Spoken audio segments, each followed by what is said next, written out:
नमस्कार, आप देख रहे हैं बहस बिहार की और आपके साथ मैं हूं विवेक। ये कोचिंग वाले पढ़ा रहे हैं या लड़ा रहे हैं, आज मुद्दा यही है सवालों के घेरे में, इसलिए क्योंकि पुलिस के पास जो हिंसात्मक घटना घटी उससे संबंधित फुटेज हैं, कुछ वीडियो हैं, जिसके आधार पर वो कह रहे हैं कि इन 7 कोचिंग संस्थान उसके जो संस्थापक हैं उन पर और भी शक गहरा गया, उनके ऊपर कार्रवाइयां हो रही हैं। तो अब सवाल यह है कि हजारों हजार की संख्या में जो छात्र पहुंच रहे हैं पढ़ने के लिए, वो पढ़ रहे हैं या फिर कोचिंग संचालक पढ़ा रहे हैं या फिर लड़ा रहे हैं। तो एक ऐसी गुरुवई है जिसमें ट्रेनिंग दी जा रही है कि भाई आप जाइए और तोड़फोड़ मचा दीजिए, ट्रेनों को फूंक दीजिए, राष्ट्रीय संपत्ति को जला दीजिए। तो ये पढ़ाई नहीं होनी चाहिए। लेकिन अगर कोई कोचिंग वाला, अगर कोई कोचिंग संस्थान इस तरह से पढ़ाई करवा रहा है, इस तरीके से लड़ाने की एक पोजीशन तैयार कर रहा है, तो ये गलत है। और जो लड़के, जो छात्र इसमें झांसे में आ रहे हैं वो पढ़ने वाले नहीं हो सकते, ये अग्निवीर तो नहीं बन सकते, इतनी गारंटी है। सबसे पहले एक छोटी सी रिपोर्ट हम आपको दिखाने जा रहे हैं, उसके बाद डिबेट शुरू करते हैं। कोचिंग सेंटरों में रची गई थी कोहराम की स्क्रिप्ट। कोचिंग सेंटरों में रची गई थी हिंसा की साजिश। सवाल उठता है कि क्या कोचिंग सेंटरों में ही रची गई थी हिंसा की साजिश? क्या पूरी हिंसा के पीछे कोचिंग सेंटर संचालक Rahman Khan? In many cases, the FIRs have been lodged. Wherever there have been incidents of violence, people have been identified.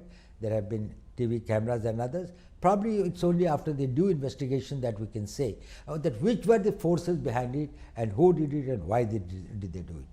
And I would not like to preempt something or presume something, but I think the investigations must be done very thoroughly. Sir, because चलिए, जितने भी लोग इस वक्त हमें social media के जरिए देख रहे हैं वो अपने कमेंट बॉक्स में जाइए और वहां पर अपने सवाल लिख सकते हैं, अपनी बात कह सकते हैं। अगर आपकी बात अच्छी हुई, सटीक हुई, तो उसे हम इस लाइव कार्यक्रम के दौरान जरूर आपके नाम के साथ सामने रखेंगे। हालांकि अभी तक जो सुनील भगत हैं उनका कहना है कि कड़ी से कड़ी सजा मिलनी चाहिए उन लोगों को जो कि दोषी हैं। हमारे साथ प्रेम रंजन पटेल जी मौजूद हैं, बीजेपी के प्रवक्ता, और हमारे साथ ऋतु जायसवाल है, प्रवक्ता आरजेडी से, और डॉक्टर संजय कुमार राजनीतिक विश्लेषक हमारे साथ बैठे हुए हैं। तो सबका हम एक साथ स्वागत करना चाहेंगे और जैसे जैसे हमारे गेस्ट जुड़ते जाएंगे उनसे आपका परिचय कराते जाएंगे।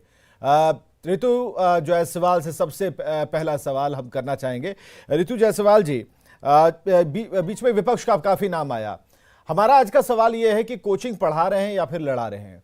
क्या पॉलिटिकल पार्टी होने के नाते, एक आम नागरिक होने के नाते, घर में काफ़ी बच्चे हैं जो कि पढ़ाई करते हैं, जिनकी रुचि अध्ययन में है और उन्हें कोचिंग क्लासेस की ज़रूरत होती है, तो अभी जो ये सिनारियो है, अभी जो ये दिखता है, उसे देखकर आपको लग रहा है कि हम तो बात कर रहे थे भाई, देश दुनिया की बात कर रहे थे, लेकिन हमारे बगल के कोचिंग संस्थानों में पत्थरबाज तैयार हो रहे हैं, अग्निकांड के जो मेन आरोपी हैं वो तैयार हो रहे हैं। तो इसे किस तरीके से आपकी पार्टी देख रही है? पार्टी की लाइन क्या है? अच्छा, और बिहार के बाहर जो हिंसात्मक घटनाएं घटी हैं उसके लिए फिर कौन दोषी है? बिहार में अगर आप कह रहे हैं कि कोचिंग संस्थान ये करवा रही है, तो क्या सरकार का जो व्यवस्था है वो इतनी कमजोर है? पहली बात। दूसरी बात ये कि एक गुरु का काम होता है शिक्षा देना। तो अगर कोई भी कानून आया है तो निश्चित तौर पर अगर बीपीएससी या यूपीएससी या किसी भी अदर स्टेट एग्जामिनेशन की तैयारी करवाई जाती है और कोई भी योजना अगर लाई जाती है तो उसके बेनिफिट्स क्या हैं या नहीं है, वो भी पढ़ाई का एक पार्ट होता है। वो पीटी के क्वेश्चंस हो सकते हैं, वो आगे क्वेश्चंस हो सकते हैं, वो बच्चों को तैयारी करवाई जाती है। तो बेनिफिट्स और डिमेरिट्स अगर वो करवाना है तो उसको इस तरह से नकारात्मक वे में लेने की जरूरत नहीं है। ये सिर्फ एक पढ़ाई का उनका पार्ट है, उससे ज्यादा कुछ नहीं है। दूसरी बात यह है कि क्यों ऐसा लगता है कि कोचिंग संस्थान करा रहे हैं? जब भाई कोचिंग संस्थान है, मान लीजिए कि जिस तरह से रेलवे भर्ती बोर्ड का मामला आया या फिर अन्य चीजें, जब बीपीएससी पेपर लीक का जो इतना बड़ा मैटर हुआ, तो भाई एक कोचिंग संस्थान जो मेहनत करके बच्चों को पढ़ाता है, लिखाता है, उसकी पूरी साल तैयारी कराता तो है। आपका ये कहना है कि जिन 7 कोचिंग संचालकों के लिए पुलिस ने जिनके वीडियोस सामने लाए हैं या फिर पुलिस के पास जो एविडेंस मिले, सबूत मिले हैं, वो गलत हैं? बिल्कुल ही गलत है, क्योंकि किसी चीज के मेरिट्स और डिमेरिट्स को बताया जाना एक अलग पहलू है और किसी चीज को भड़काया जाना एक दूसरा पहलू है। मेरिट्स और डिमेरिट्स बताए गए हैं, भड़काए नहीं गए हैं। यहाँ तक कि अगर जैसे गुरु रहमान जी की बात आ रही थी, उन्होंने भी कहा कि अगर मैं दोषी पाया जाता हूँ, अगर कहीं से भी एक भी प्रूफ हो जाता है, तो मैं कोई भी सजा पाने के लिए, किसी भी तरह की सजा के लिए मैं तैयार हूँ। तो इस तरह की चीजें नहीं आनी चाहिए। आप तो प्रेमरंजन पटेल जी हमारे साथ बीजेपी के प्रवक्ता हैं। प्रेमरंजन पटेल जी, यहाँ पर आरजेडी ने स्पष्ट कर दिया कि नहीं, वो तो पहले से कह रही है आरजेडी कि हम छात्रों के साथ हैं। अब छात्रों ने जो किया उसके लिए 15 मिनट आरजेडी को हमने दिए थे और 15 मिनट के बाद आरजेडी ये मानने को तैयार हुई कि हाँ छात्रों ने जो किया वो गलत है, लेकिन फिर भी ये नहीं माने कि अभी भी उन्हें सपोर्ट की जरूरत है। सवाल इस बात को लेकर है कि जिन 7 कोचिंग संचालकों को चिन्हित किया गया, कोचिंग संस्थानों को चिन्हित किया, जो फुटेज पुलिस के पास है, जो जांच के दायरे में जो विषय है या फिर जो चीज ओपन सामने है, उस पर भी अपनी ये दलील देना कि नहीं वहां पर सब कुछ ठीक चल रहा था, पढ़ाई चल रही थी। हम किसी को दोषी नहीं ठहराने, हम कोई जज यहां नहीं बैठे, लेकिन हम पार्टी की इच्छा, पार्टी की लाइन हम जरूर जानना चाहेंगे। अजीत डोभाल ने जो कही बात वो क्लियर कट है कि कहीं कोई समझौता इसमें नहीं होना चाहिए, लेकिन कड़ा एक्शन होगा, ये बात उन्होंने जरूर कही। तो हमें जरा बताइए प्रेमरंजन पटेल जी, जो बात ऋतु जायसवाल कर रही है उस पर हम आपका बयान लेना चाहेंगे। विवेक जी, मैं किसी कोचिंग संस्थान के बारे में कुछ नहीं बोलूँगा, लेकिन मैं इतना जानता हूँ कि अगर अग्निपथ योजना आई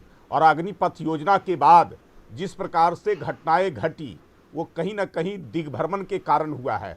जो छात्र थे या कोचिंग संस्थानों में पढ़ने वाले थे, नौजवान थे या जहाँ भी कर रहे होंगे, ट्रेनिंग कर रहे होंगे, अगर उनको दिग्भ्रमित करने का काम अगर जिन लोगों ने किया है और जिस प्रकार से सरकारी संपत्तियों में आग लगाने, जलाने और नुकसान पहुंचाने का काम किया है, ये राष्ट्रद्रोह का मामला बनता है। ये साधारण बात नहीं है इस प्रकार का करना। अरे योजना के बारे में जो ऐसे सामने आई है उसकी अच्छाई और बुराई हो सकती है, उसको जो ऐसे जानकारी जो ऐसे बताने की तो ऋतु जायसवाल जी इस बात को माने तब तो ऋतु जायसवाल जी हमें बताइए कि क्या जो अग्निकांड हुआ, जो हिंसा फैलाई गई, वो उसे आज भी क्या आरजेडी की पार्टी लाइन ये है कि वो जायज है और उसी का ये नतीजा रहा है। वर्तमान सरकार जो सपोर्ट में एक उपाधि मिलनी चाहिए, वर्तमान सरकार को थोपरवीर की उपाधि मिलनी चाहिए। वो किसी भी चीज को थोपना जानती है। कभी भी अगर कोई वर्तमान सरकार, केंद्र की सरकार अगर कोई योजना लाती है तो मुझे बस ये कहना है कि आप पब्लिक डोमेन में क्यों नहीं रखते। अगर जो मेरिट्स आप बाद में गिनवा रहे हैं और बाद में आप अग्निकांड पर क्यों नहीं आ रही हैं, जो हिंसा हुई उस पर क्यों नहीं आ रही है? हिंसा पे आइए ना। जो छात्रों ने हिंसा की, कहीं ना कहीं से तो ऐसे तो नहीं है कि हम घर में दाल भात चोखा खा रहे हैं और अचानक से हम चल दिए, गमछा बांधा सर में और चल दिए पत्थर खाने और आग जलाने। जब एनटीपीसी का मैटर हुआ था तब भी ट्रेनें रोकी गई थी, तब भी इस तरह की चीजें हुई, तब कौन भड़का रहा था? जब भी किसी तरह के, जब छात्रों के उनके हक के ऊपर हकमारी होती है और छात्र हमारे साथ सुधीर जी हैं, एक मिनट रुक जाइए मैडम। सुधीर कुमार सिंह, ये सचिव हैं कोचिंग एसोसिएशन ऑफ भारत से। सुधीर जी अपनी बात कहिए आप। थैंक यू विवेक जी, हम लोग को ये प्लेटफॉर्म पर देने के लिए। सबसे पहला बात कि हम लोग ये बताना चाहेंगे कि कोचिंग किसी भी तरीके का पॉलिटिकल हम लोग अपॉलिटिकल हैं मंच, और हम लोग किसी तरीके पॉलिटिकल चीज़ में विश्वास नहीं करते हैं। अब आते हैं मुद्दे पे ये एक्चुअली आप देखिएगा कि इस अग्निवीर में 2 महत्वपूर्ण बेसिकली इसमें कैरेक्टर्स है, एक बच्चे और दूसरा रिक्रूटमेंट एजेंसी। अब बच्चे सिर्फ किसी के कहने पे, आजकल के बच्चे इतना इंफॉर्मेटिव हैं, जितना हम लोग हैं उससे ज़्यादा इंफॉर्मेशन उनके पास होती है। किसी के कहने पे कोई बहकाया नहीं जा सकता। पहला चीज़ ये क्यों हुआ इसका बात बताते हैं कि पिछले 2 से 3 साल तक सारा रिक्रूटमेंट पॉलिसी डिले हो रहा था। तो पहला चीज़ तो ये था। दूसरा, जब पूछा गया, चाहे पार्लियामेंट के थ्रू, चाहे इनके रिप्रेजेंटेटिव एमपी और ये रिक्रूटमेंट एजेंसी में, हमेशा ये कहा गया कि कोविड के कारण ये चीज़ें अभी डिले हो रही है। तो ये 2 से 3 साल तक हमेशा ये बोलते रह गए हम लोग को या बच्चे लोगों की कि कोविड के कारण ये डिले हो रही है। एक्चुअली बात जब बात में आई कि ये कोविड कारण डिले नहीं थी, ये अग्निवीर एक योजना था जो ये प्रॉपर तरीके से कम्युनिकेट नहीं कर पाए। तो एक्चुअली गवर्नमेंट के साइड से क्या गलती हुई, हम किसी की गलती की बात नहीं कर रहे हैं या रिक्रूटमेंट एजेंसी का। ये 2 चीज़, कम्युनिकेशन और इम्प्लीमेंटेशन, ये जो बहुत अच्छा ये प्रोग्राम है, डिसीजन है, हमारे देश के लिए भी है, लेकिन इसमें कम्युनिकेशन गवर्नमेंट साइड से जितना बढ़िया से होना चाहिए था वो नहीं हुआ। और उसके बाद इस पार्टिकुलर स्कीम को इम्प्लीमेंटेशन में वो दिक्कत हुई है।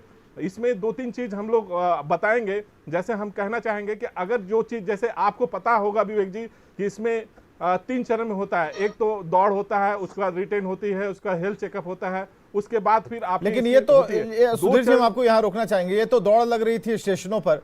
हमारा सवाल है जहां दौड़ होनी चाहिए वहां नहीं हुई, ये तो स्टेशनों पर दौड़। तो हमारा तो ये है ना कि आग कहां से लगी, किसी ने तो माचिस जलाई होगी ना।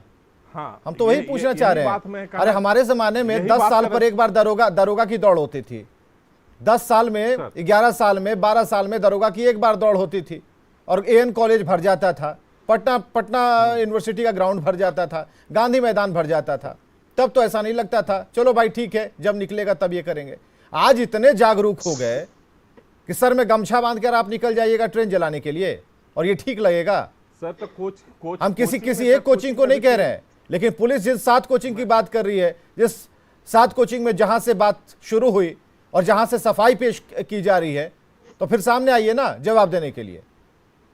हाँ, जवाब हम देना चाह रहे हैं सर कि कोचिंग देखिए यहाँ पर बिहार में अगर देखा जाए तो 7700 कोचिंग है, मतलब पूरा बिहार में। पटना में 3 से 4 हजार कोचिंग है, उसमें से 7 कोचिंग में है, पता नहीं उसका क्या रोल है, ये तो अभी हम लोग देखेंगे सबूत। लेकिन हम लोग ये बताना चाहेंगे 4 कोचिंग में बहुत सारे ऐसे कोचिंग का 3 कैटेगरी हो गई कोविड के बाद। कोविड का सारा आप हमें सिस्टम चेंज हो गया। एक बात क्लियर कर सकते हैं सुधीर जी कि ये जो अधिनियम वाली बात है, नियमावली बात है, अभी कितने ऐसे रजिस्टर्ड हैं? क्योंकि आप अगर कोचिंग एसोसिएशन ऑफ भारत से जुड़े हुए हैं, आप उसके सचिव हैं, तो हमें ये तो बता पाइएगा कि कितने, पूरे बिहार को अगर हम लें, कितने ऐसे संस्थान हैं जो कोचिंग संस्थान हैं जो रजिस्टर्ड हैं?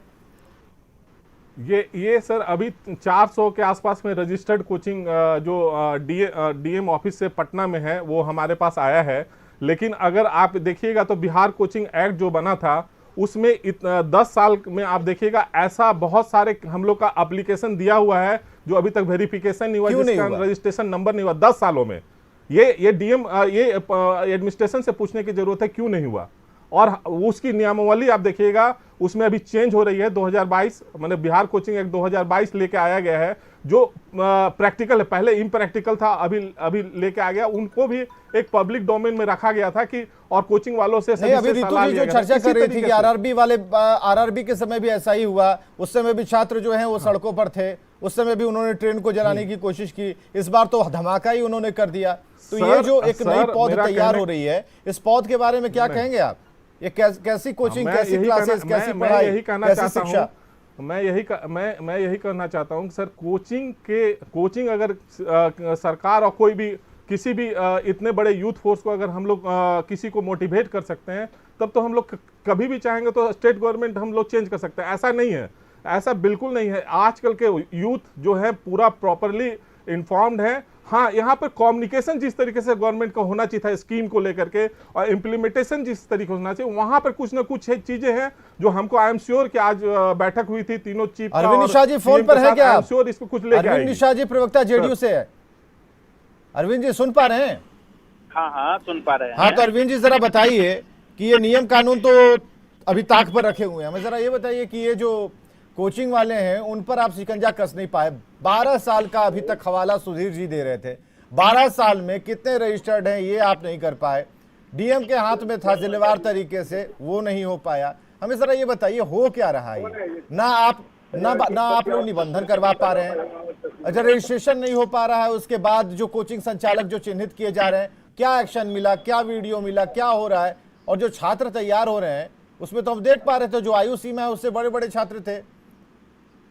देखिए, तो वर्ष 2008 में कोचिंग के मनमानी शुल्क और कोचिंग के मनमाना के खिलाफ जब छात्रों ने आंदोलन किया, पटना के खजांची रोड के इलाके में, नया टोला के इलाके में, राजेंद्र नगर के इलाके में, कंकड़बाग के इलाके में, लेकिन जिसका सबसे ज्यादा असर आपको खजांची रोड के इलाके में हुआ, तब उसके बाद राज्य सरकार ने अपने स्तर से पदाधिकारी के लेवल पर एक बैठक की। मतलब आप मान रहे हैं ना कि यही वो इलाके हैं या फिर आरा मसौढ़ी जो इलाके हैं बक्सर की तरफ, क्या यहीं से आग लगाई गई?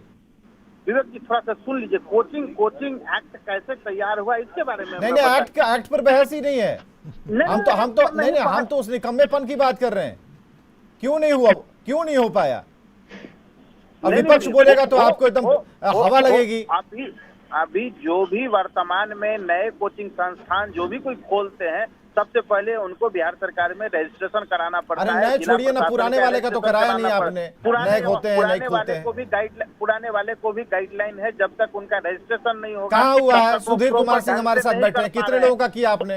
अब सुधीर कुमार चला रहे हैं कोचिंग संस्थान के ये निदेशक। बता तो रहे हैं। अरे भाई सुनिएगा, सब तो आप भी व्यक्ति कभी कभी आक्रामक हो जाते हैं। नहीं, पटना जिले का नहीं, आक्रामक हम नहीं हो रहे हैं। हमने आपको आपने नहीं, ये तो आपके अंदर से एक अलग सी आग लगनी चाहिए थी कि भाई ये हो क्यों नहीं रहा है।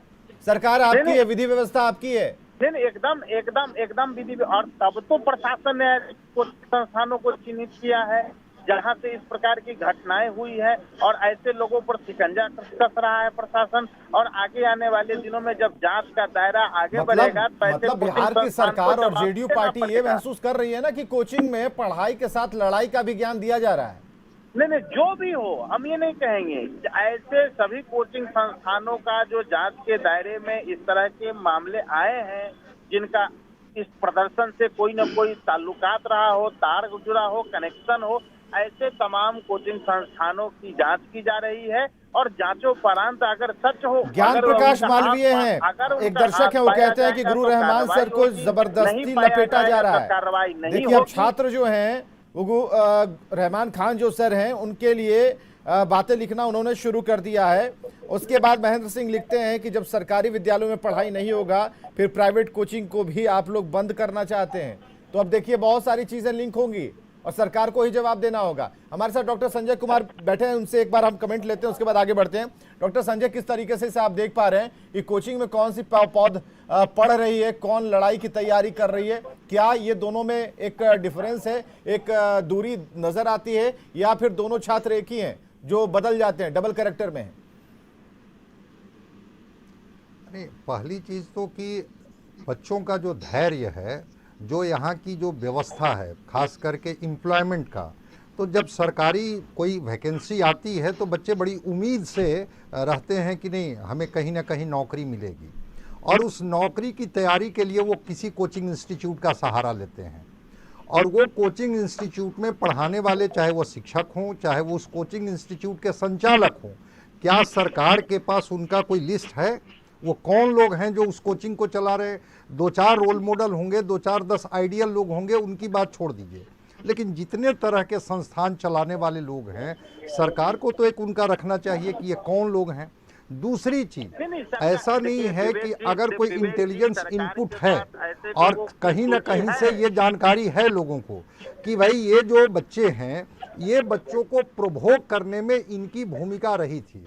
ठीक है, बच्चों का असंतोष हो सकता है इस पॉलिसी से, एक दबाव बना सकते थे, बच्चे आंदोलन में जा सकते थे, लेकिन जिस तरह का हिंसक दृश्य जो दिखा और जिस तरह का तांडव मचाया गया, 2-2 हजार लोग एक बार स्टेशन पर पहुंच जा रहे हैं और लग रहा है कि ट्रेन की बोगियों को जला दे रहे हैं, ट्रेन को रोक दे रहे हैं, और एक कोई अपील नहीं बीमार हुई है, कोई बुजुर्ग है, पॉलिटिकल पार्टी ने भी कोई अपील नहीं की, उन गुरुओं ने भी कोई अपील नहीं की। आपको याद होगा आरआरबी का जो मामला था, बिल्कुल उस समय सबसे अधिक कवरेज हमने की थी।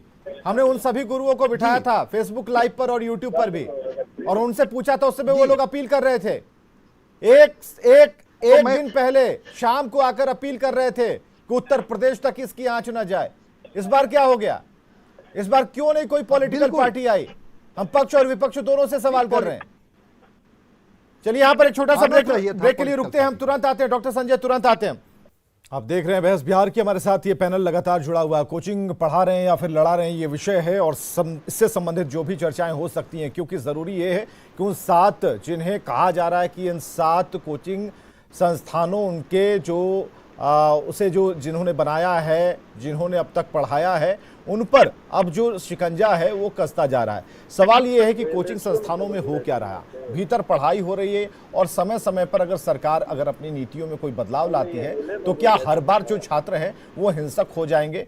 इस पर चर्चा चल रही है। जरा हम डॉक्टर संजय कुमार के पास जाते हैं, उसके बाद फिर हम रितु जायसवाल के पास आएंगे। डॉक्टर संजय कुमार जी, जरा हमें बताइए कैसी पढ़ाई चल रही है? कि जो नहीं, पढ़ाने वाला शिक्षक, चाहे वो यूनिवर्सिटी का हो, कोचिंग का हो या प्राइमरी स्कूल का हो, शिक्षक जो है वो मैं नहीं समझता हूँ कि कभी भी कोई वैसी सलाह, कोई वैसी बात बोलेगा जिससे बच्चे प्रोवोक होकर के इस तरह का हिंसक तरीका अपनाने पर उतारू हो जाए। लेकिन जो यूट्यूबर हैं, जो यूट्यूब का जो ज़माना है, चूँकि विजुअल का ज़माना है, कभी कभी शिक्षक जो मसीहा का रोल में आने लगते हैं और लगता है कि चीज़ों को इस तरह से हम इंटरप्रेट करें, लड़के कंफ्यूज हो जाते हैं, बच्चे कंफ्यूज हो जाते हैं और वहाँ पर इन पर उंगली उठती है, वहाँ पर इन पर सवाल होता है कि आप कहीं से भी बच्चों को कुछ वैसी बात ना कह दें। ये पॉलिटिकल पार्टियां लड़ाती थी, वहाँ तक तो बातें क्षम्य है कि ठीक है, वो अपना एजेंडा सेट करते हैं, पक्ष और विपक्ष में बट करके टारगेट करते हैं। आप शिक्षक हैं, आपका तो दायित्व है कि उन बच्चों को हर स्थिति में संयमित रहने की सलाह दें और अगर बच्चे संयमित नहीं रहेंगे तो वो एक बेहतर नागरिक कैसे बनेंगे, एक बेहतर सैनिक कैसे बनेंगे, एक बेहतर अधिकारी कैसे बनेंगे, एक बेहतर इंसान कैसे बनेंगे। आप भी इंतजार करते रहे, क्योंकि इंतजार तो हम भी कर रहे थे कि कहीं से कोई अपील की धुन सुनाई दे। कहां अपील हुई, कहां अपील हुई? मैं तो कह रहा हूं कि आना चाहिए था शिक्षकों को, चूंकि शिक्षक को बच्चे अपने रोल मॉडल मानते हैं, तो अगर शिक्षक आकर के अपील करते कि ठीक है हम इसका विरोध करेंगे या ये पॉलिसी हमें सूट नहीं करता है या इस पॉलिसी के बहाने नौजवानों को नौकरी में जाने से रोका जा रहा है, उसके भी बहुत सारे एजिटेशन के तरीके हैं। लेकिन अगर वो अपील करते तो शायद उन बच्चों पर ज़्यादा प्रभाव पड़ता और उसकी आड़ में जो सामाजिक तत्व ने जो लाभ उठाया, ये शायद घटनाएं नहीं घटती। सर, सबसे पहला चीज़ है कि हम लोग के साइड से, एसोसिएशन के साइड से अपील हुई है और मीडिया में, प्रिंट मीडिया में भी हुई है। हमारे जितने मेंबर्स हैं जो इनका ज़्यादा फॉलोअर बेस है, उन्होंने भी अपील की है। अपील हम लोग साइड से हुई है और रह गया है कि यही, चूँकि अपील करने वक्त में ही मान लीजिए कोई लोग अपना, एक्चुअली टीचर क्या होता है, प्रखर होता है, मुखर होता है, अपनी बातें अपने कितने टीचर आपके बिहार के प्रखर और मुखर हैं? एक दो को अगर छोड़ दीजिए, दो तीन को छोड़ दीजिए, हाँ। और जिन यूट्यूबर की बात हो रही है, यूट्यूब चैनलों वाले टीचर की अगर बात हो रही है, उनको अगर छोड़ दिए, इस बार तो खान सर का नाम कहीं नहीं आया। छाछ का ये दूध का जला छाछ भी फूंक के पीता है, इस बार तो खान सर कहीं दिखे नहीं। हम लोग अपने स्तर से मतलब एडमिनिस्ट्रेशन को हम लोग बोलते रह गए कि हम लोग भाई आप जिस तरीके से हम लोग को यूज करना चाहते हैं, जैसे हम लोग आरआरबी में जो एनटीपीसी में हम लोग एक साथ सभी को एक मंच में बैठा करके मामला 24 आवर्स में हम लोग सॉल्व कर दिए थे। एसोसिएशन इस बार क्यों नहीं हुआ? एडमिनिस्ट्रेशन को, टीचर को हम लोग तो अपने तरफ से दिए हुए, आप तो संभाल ही नहीं पाए, आप लोग किए हुए स्टूडेंट्स को तो संभाल ही नहीं पाए। नहीं सर, हाँ, हम लोग सर, हम ही लोग जब किए हैं तो ये मामला अभी तक जो आप शांत देख रहे हैं, हम लोग तब से गया अपील अपने लेवल से किया गया। बहुत टीचर डरे हुए हैं कि मान लीजिए हम लोग यूट्यूब पर कुछ बोलते हैं तो अननेसेसरी हम लोग को आईटी रेट्स और फलना रेट्स। देखिए सर, 95% ऑफलाइन कोचिंग होती है, जिसका कोई रोल नहीं है। 4% आप देखिएगा ऑनलाइन कोचिंग आजकल कोविड के बाद जम गया, उनकी भी कोई रोल है, एक भी रोल नहीं है। 1% हो सकता है यूट्यूबर में बोलने में, चूंकि सब्सक्राइबर में बढ़ाना है, सर सही बोल रहे थे, उसमें कुछ बोल दिए होंगे, बट इंटेंशन ये नहीं कभी रहा। आपने सुना है कि इन्होंने बोला अपने टीचर क्या बोला है? हमने अभी तक नहीं सुना है, हम लोगों ने नहीं सुना है कि इस तरीके के सर की बात को अगर आपने कोट किया तो हम तो ये जानना चाहेंगे, आपने किस यूट्यूबर चैनल को देखा या फिर ऐसे टीचर को देखा जिन्होंने कुछ ऐसी बातें बोल दी? नहीं, हम लोगों ने ये देखा है कि हम लोग अपील करते हुए देखे कि शांतिपूर्ण बनाए रखिए, शांतिपूर्ण और लोकतांत्रिक तरीके से अपनी बातें रखिए। हम लोग सभी लोग बोलते रह गए, सभी टीचर बोलते रह गए, लेकिन असर नहीं हुआ, उन छात्रों पर असर नहीं हुआ। खून से असर हुआ तभी तो, असर हुआ तभी तो कल से शांत है। हमें जरा बताइए, ठीक है, हम जरा आरजेडी की तरफ चलेंगे, आरजेडी की प्रवक्ता काफी देर से बैठी हुई हैं, आप किस तरीके से देख पा रही हैं? क्योंकि देखिए अगला सवाल जो है इसी बात को लेकर है कि हम चाहते हैं कि कोचिंग में पढ़ाई ही सिर्फ पढ़ाई हो, नेतागिरी ना हो। नेतागिरी करने के लिए पार्टी है और जिन टीचरों को अगर लगता है कि नहीं उनका भविष्य पढ़ाने से ज्यादा नेतागिरी में है, वो MLC MP बन सकते हैं, तो भाई आ जाइए, छोड़ दीजिए पढ़ाई। लेकिन ऐसी पौध मत तैयार कीजिए कि कल जाके हवाई जहाज फूंक देंगे। एक क्लैप तो बनता है, मुद्दे को भटकाने का एक पूरी की पूरी एक ताली तो बनती है कि मुद्दा था क्या और मुद्दा बना दिया गया क्या। अरे मुद्दा यहाँ पे हक की बात हो रही थी, यहाँ लड़ाई की वजह क्या है उस पर बात होनी चाहिए थी, और यहाँ पर तो मामला ही पूरा का पूरा पलट दिया गया। रेलवे और सेना में लाखों अभ्यर्थी जो हैं वो हिस्सा लेते हैं, पार्टिसिपेट करते हैं, ठीक है, अगर ऐसी बेकार स्कीम थोपिएगा, मुझे आप बताएंगे कि इस मैटर को लेकर के, अग्निपथ मैटर को लेकर के, इस मुद्दे को लेकर के कब उन्होंने वार्ता किया छात्रों के साथ, कब वार्ता हुई?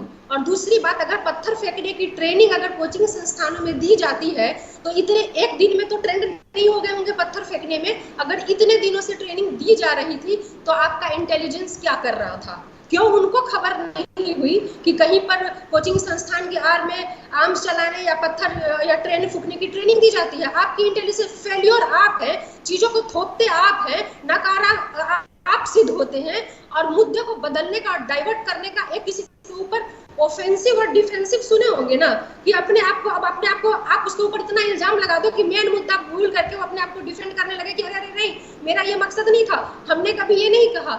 जबकि जो मैंने सुने हैं स्टेटमेंट, उन्होंने साफ कहा है कि मैं किसी भी तरह के अहिंसा के खिलाफ हूँ और किसी भी तरह की हिंसा की घटना नहीं होनी चाहिए और मैं हिंसा के खिलाफ हूँ, ऐसे शब्द का बोला गया है। और ध्यान से सुनिएगा वीडियो में, तो किसी भी तरह के हिंसा के खिलाफ हूँ ये शब्द बोला गया है।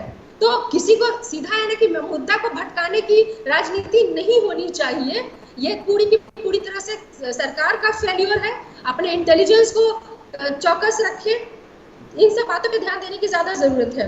लेकिन आपको क्या आप अभी भी उसी बात पर हैं? लेकिन हम तो उस हिंसा पर भी सवाल खड़े कर रहे हैं ना ऋतु जायसवाल जी। वो हिंसा कहीं से भी जायज नहीं थी।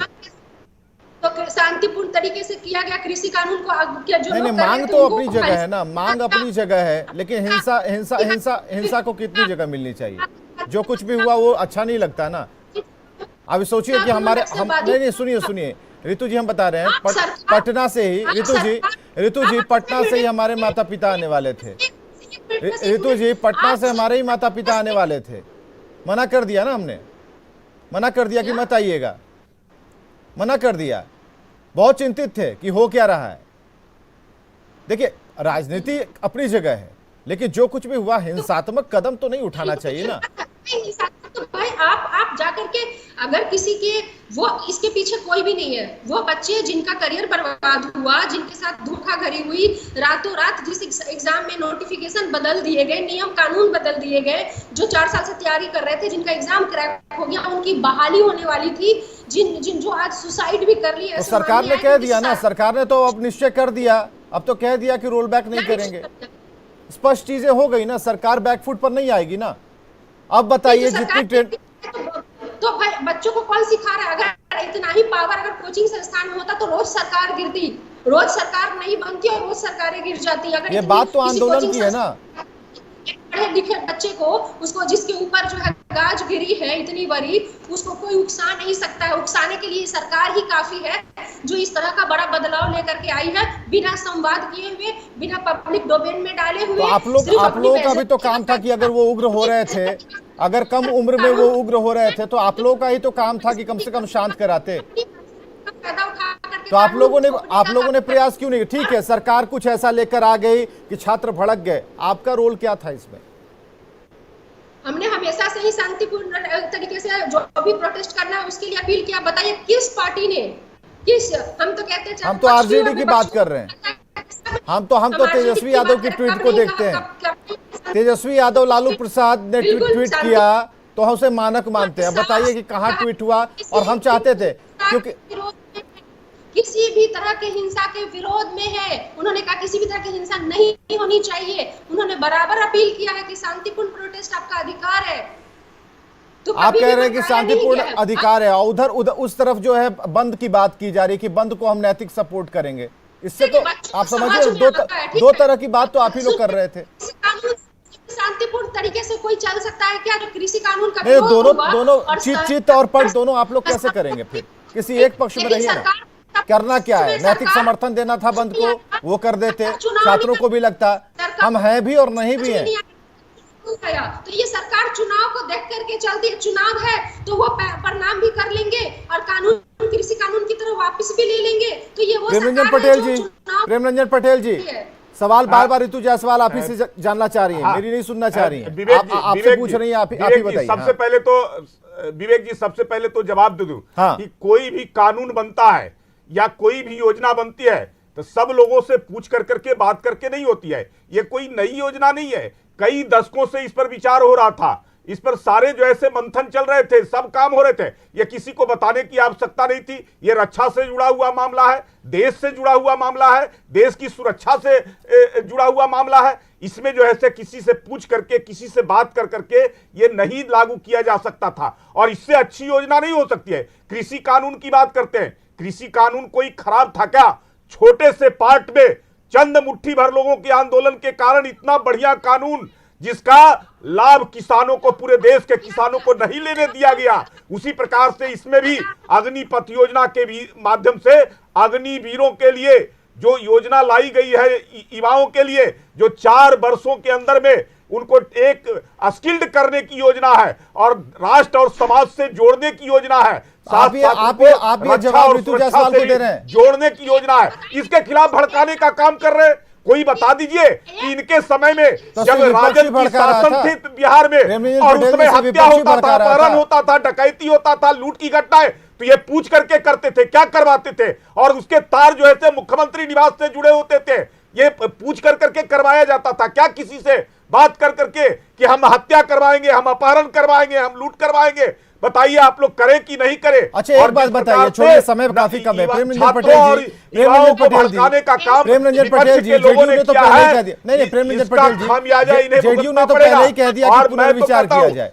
जेडीयू ने कहा ना कि पुनर्विचार किया जाए। अब जरा एक चीज बता दीजिए कि क्या आप शिक्षा मंत्री के साथ आप लोग बैठेंगे, कम से कम इस बात पर सहमति होगी? रजिस्टर्ड कोचिंग होंगे, लेखा जोखा होगा? सवाल है नहीं, पुनर्विचार का कहां सवाल है? एक नई तकनीक है। आप देख रहे हैं यूक्रेन और रशिया में लड़ाई हो रही है, तो क्या केवल जो है सामने आमने सामने होकर के लड़ाई हो रही है? तकनीक से लड़ाई हो रही है। तो हमको भी आगे आने वाले समय में देश की सुरक्षा से जुड़े हुए तकनीक को हमको ध्यान में रख कर करके आगे हमारी तैयारी करनी होगी। देश की सुरक्षा की बात कर रहे हैं, ट्रेन तो बचा नहीं पा रहे हैं आप लोग। इस प्रकार की योजना लाई गई है, ट्रेन तो बचा नहीं पा रहे हैं। अभी तक तो ट्रेनें रोकी जा रही थी, नौजवानों को अब तक तो ट्रेनें रोकी जा रही थी ना, जरूरत पड़ेगी देश को। अब तक तो प्रदर्शन में ट्रेनें रोकी जा रही थी। प्रेमरंजन पटेल जी, ट्रेनें जलाई जाने लगी, सरकार आपकी है। मैं तो कह रहा हूं कि इसमें कहीं ना कहीं जो है विपक्ष के लोगों को और असामाजिक तत्वों का हाथ विपक्ष को क्या लपेट रहे हैं भाई? के लोग भड़काने का विपक्ष को क्यों लपेट रहे हैं? आप पूछिए ना, हो गए आप अरविंद निषाद से पूछिए ना। उन छात्रों के भविष्य को बिगाड़ने का काम किया है। अब बता दीजिए, आप आरजेडी को कहा कि नहीं लपेट रहे हैं? आप बोलिए ना, जेडीयू को बोलिए। अरविंद निषाद है ना फोन लाइन पर, बोलिए उन्हें। नहीं होगा, हर चीज से वंचित होंगे, उनके भविष्य के साथ खिलवाड़ इन लोगों ने करने का काम किया है। विपक्ष के लोगों ने भड़का करके, अच्छा, विपक्ष के लोगों ने जेडीयू को भी भड़का दिया क्या आपके खिलाफ? भविष्य बनाएंगे। हमारी चिंता हमारे देश की भविष्य और नौजवानों की भविष्य की है। ये लोग देश का और नौजवानों के भविष्य को बिगाड़ने में लगे हुए हैं। इनको कोई मतलब नहीं है, इनको तो सत्ता चाहिए। अपनी सत्ता के लिए कुछ भी करेंगे, ट्रेन जलवा देंगे, आग लगवा देंगे, सरकारी संपत्तियों का नुकसान कर देंगे। कुर्सी चाहिए, और कुर्सी जब मिल जाता है तो अपनी आप सरकार भी चलाना चाहते हैं, सरकार भी बने रहना चाहते हैं। आप चाहते क्या है प्रेमरंजन पटेल जी? कैसे हो गए? कोई पढ़ लिख कर क्या है? जो नौजवान कोचिंग कर रहा था, पढ़ाई कर रहा था, उसको अगर 4 साल का ट्रेनिंग मिलेगा, उसको आपने भड़का कर करके उनके भविष्य को बिगाड़ने का काम किया है, भड़काने का काम किया है। इनको कोई मतलब नहीं है नौजवानों के भविष्य से। सब कुछ के रहते हुए सरकार अब बताइए, अब मसौड़ी में जिस प्रकार से जो आया है, प्रशासन जांच कर रही है, प्रशासन हर चीज को देख रही है, सारे सीसीटीवी के फुटेज निकाल रहे हैं। कौन लोग दोषी हैं, कौन लोग इस काम को अंजाम दिए हैं? जो दोषी होंगे उन पर कार्रवाई होगा। मसौड़ी में गांधी मैदान में कौन लोग इकट्ठा हुए थे? एक दिन पहले इकट्ठे होकर के, मैं तो मीडिया में ही देखा हूँ कि लोग इकट्ठे होकर करके, और वहां लोगों को कहा गया कि आगे कैसे कैसे और क्या क्या करना है। इस प्रकार से ट्रेन और स्टेशन को जलाया गया है। ये इस काम को अगर जो है करवाने में आपको लाभ मिलता है, अगर इससे सत्ता प्राप्ति तो आपको नहीं आने वाला है। चलिए, तो एक प्रॉमिस करके जाइए। प्रेमरंजन पटेल जी डिबेट खत्म करने जा रहे हैं। प्रेमरंजन पटेल जी डिबेट खत्म करने जा रहे हैं। प्रेमरंजन पटेल जी रुक जाइए, अब रुक जाइए। अब विपक्ष नहीं, आप एक प्रॉमिस करके जाइए कि आप लोग बैठिएगा जेडीयू वालों के साथ, ठीक है? और अगर होगा तो आरजेडी वालों को भी बिठाइएगा अपने साथ, सुधीर जी को भी ले लीजिएगा। कुछ ऐसा नियम कानून कुछ बढ़िया कानून बनाइए ना। कोचिंग में कुछ तो बेहतर करवाइए, पढ़ाइए, लड़ाई मत सिखाइए ना। शिक्षक बहुत बहुत शुक्रिया आप सभी का आने के लिए, इस चर्चा में शामिल होने के लिए, और जितने भी लोग सोशल मीडिया पर देख रहे थे आप लोगों का बहुत बहुत धन्यवाद कि आप लोगों ने अपने सवालों से हमें भी प्रेरित किया और बताया भी कि किस दिशा में इस डिबेट को ले जाना चाहिए। क्योंकि जितने भी सवाल थे आपने हमें बताए भी कि भाई आप इससे सवाल पूछ सकते हैं, तो जरूरी है कि इसी तरीके से डिबेट में आप हिस्सा लें और एक बढ़िया रास्ता इस डिबेट को आप दे पाएं। खबरें लगातार जारी हैं।